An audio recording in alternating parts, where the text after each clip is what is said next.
so have no fear of them. For nothing is covered up that will not be uncovered, and nothing secret that will not become known.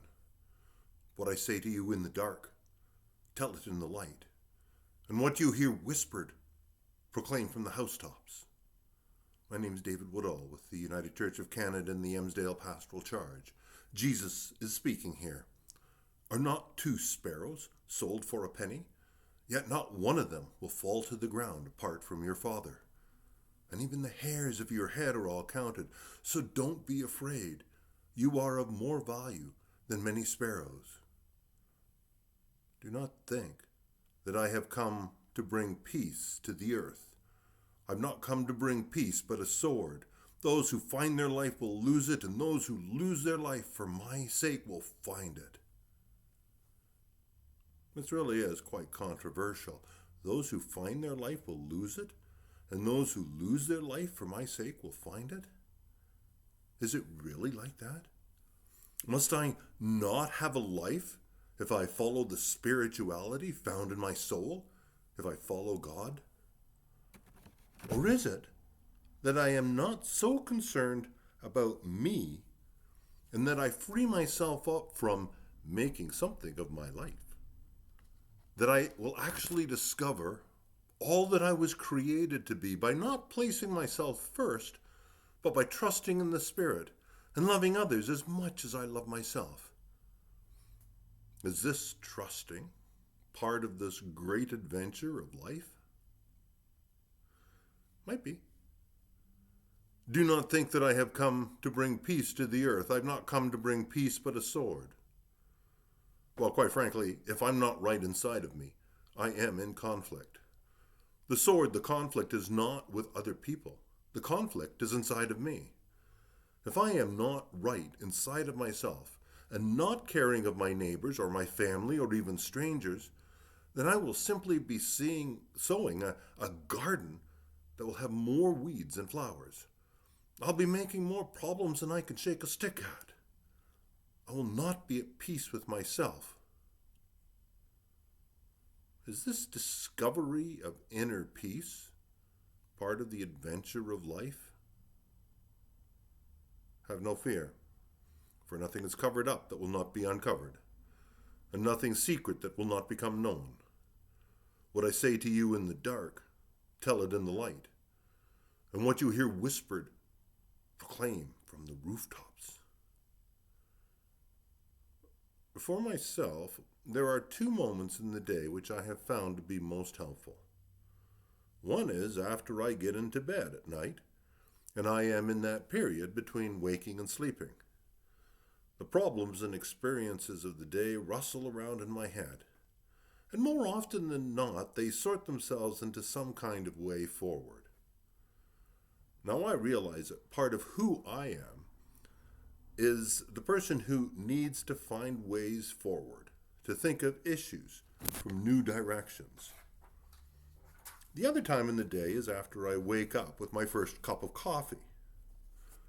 I sit quietly and literally let my mind wander.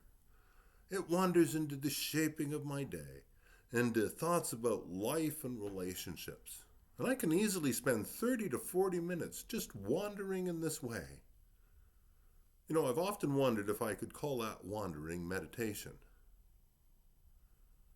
Is that part of what Jesus meant when he said, "What I say to you in the dark, tell it in the light, and what you hear whispered, proclaim from the rooftops"?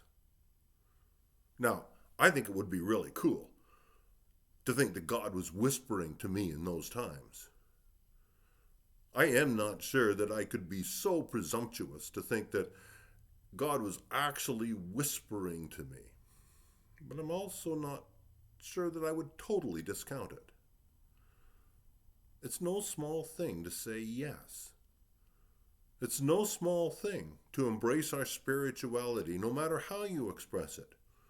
You and I mean a great deal to God, to the movement of the Spirit which is building towards a world of goodness and hope, where people dwell in safety, where children laugh and play, where no one is hungry or lonely, and where justice overcomes evil.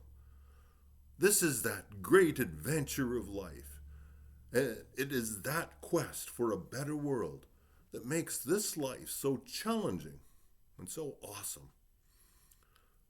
There are moments that will never come again in this life. Don't miss them.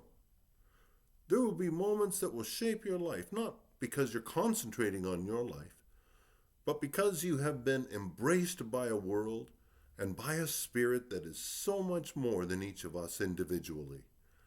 And there'll be moments when you can bring some kind of goodness and hope into what you do. Now, I'm not so presumptuous as to suggest that God might actually work through you. But I'm not sure I would totally discount the possibility either. The invitation to live out our faith is there, even when we don't understand it very well. Even when we say, I don't believe. I've been reading this fascinating book that was plain plotting at the beginning. I almost put it down. But it's now taking on a life of its own. And the author is suggesting that the key to our flourishing as humanity is found in our ability to learn, to retain, and then to communicate knowledge. And that as a species, the ability to remember and communicate has transformed who we are and the world we live in. And the unspoken part of this book is that together we are strong, that to communicate the truths we learn in life always gives us ways forward, to communicate the problems that we discover in life and share them always gives us ways forward. We are in some ways on this amazing adventure which will transform the world and the lives that you and I live. And we will transform it because together is where we are the strongest. I think that part of what Jesus was talking about when he talked about listening in the dark and sharing in the light is that those moments in the dark are times of deciding who we are and what kind of world we'd like to live in. He said that there would not be peace, but a sword. Well, and that makes sense if we are in the midst of a journey that has not been completed. That makes sense because in the midst of journeys and transitions, there are risks and challenges that we will need to deal with. If we're ever to see this world become the dream of God and the hope of humanity. And the idea of turmoil makes sense because if this is truly a new time, then we know that new ideas will be needed. We will need to live in new ways. And this newness stuff will be quite tumultuous. There is a greater whole, a greater good that can exist when we work together. We are one small part of this greater new world that we're all part of and that we are all creating. Faith, which we give expression to in our religions, our churches, our synagogues, our temples, and wherever we gather, is not in order for us to block each other out. Faith is there in order for us to live and work together as one people, not divided by our faith, but together because of our faith. What institutions and governments cannot do, we can do as people working together. We hear whispers in the dark, in the quiet places of our hearts, the voice of God calling us to faith, to bring light into the world, to be the people of hope with a deeper joy that is stronger than any tragedy that could ever affect us. And so we share this thing publicly that we first heard whispered by God deep inside.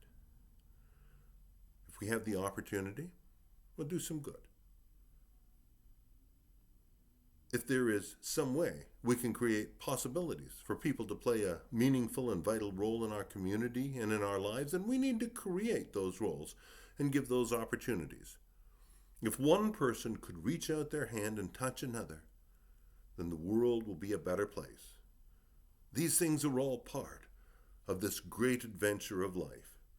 When Jesus summed up all the commandments in just one idea, love God and love your neighbor as yourself, he was actually saying more than, this is a nice thing to do. He was saying this is how we are created. This is how we live. You and I together are important to God. So don't be afraid. You are of more value than many sparrows. God bless us all. Amen.